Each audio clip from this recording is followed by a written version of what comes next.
ఈ ఊళ్ళో ఉన్నాడు రా, బిల్డప్ బాబాయ్ అని. ఆడు వచ్చాడంటే పెద్ద తలనొప్పరా.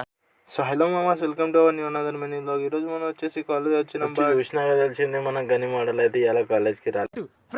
ఫ్రెండ్స్ గా లేట్ వస్తారు, అన్నిటికంటే ఎక్కువ ఫ్రెండ్స్ లేట్ రావద్దయ్యా, ప్రాణాలు పోతున్నాయిడా లేదని. సరే బట్ రాలేదని చెప్పేసి I'm feeling bore, but okay college entry రాగానే ఇంకో దోస్తాడు కలిసిండు, ఇద్దరం కలిసి క్లాస్ కి అయితే వెళ్ళి కాలేజ్ కి అయితే వచ్చినా. బట్ నేనైతే లేట్ కమ్మరు మా మమ్మీకి మనం ఎట్లా కాదు, ఇవాళ ఒక్కరోజే లేట్ అయింది. సరే ఎట్లా ఇద్దరికి లేట్ అయింది అని చెప్పేసి ఇద్దరం కలిసి ఫటాఫట్ క్లాస్ కి వెళ్ళిపోయాను. ఆ క్లాస్ కి వెళ్ళే గ్యాప్ లో మేడం చూసి ఏమన్నా అంటదేమో ఇంత లేట్ అయింది అని చెప్పేసి. అయినా సరే మనం బాగుపడకుండా ముందడికి వేసినాం అనుకో, ఇప్పటికే లేట్ అయింది కదా అని చెప్పేసి ఇక క్లాస్ దగ్గరికి అయితే దన్నదన్న క్లాస్ కి అయితే వచ్చినాం కదా అని చెప్పేసి సౌండ్ రాకుండా లోపలికి వెళ్ళిపోదాం అనుకున్నా. ఇలాంటప్పుడే మనం అడుగు ఆచి తూచి వేయాలి. కాబట్టి వచ్చి చూసేవారు కదా మేడమే లేదు, మా లేని మన లోపలికి పోయి ఏం చెప్తాను చెప్పు.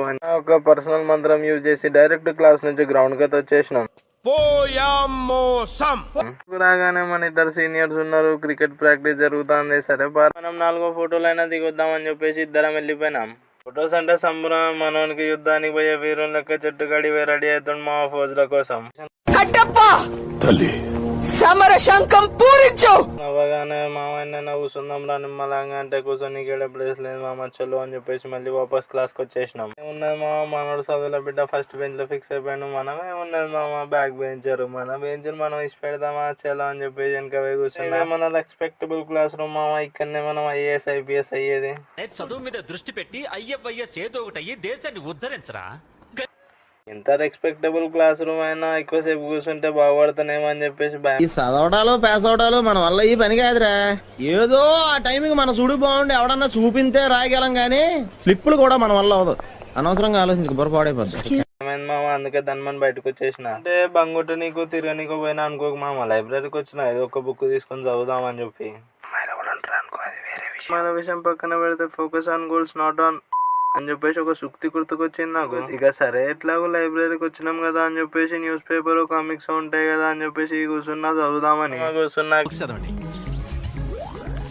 ఎందుకు వాస్తు కరెక్ట్ లేదనిపించింది, ఎందుకంటే వాస్తు కరెక్ట్ ఉంటేనే కదా మామ చదివింది తలకాయ.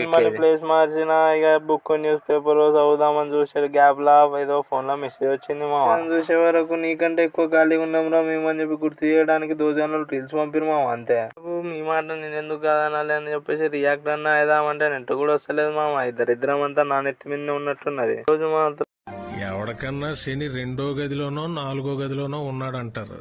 నాకేంటి శర్మ ఇలా కొంపంతా ఉన్నాడు.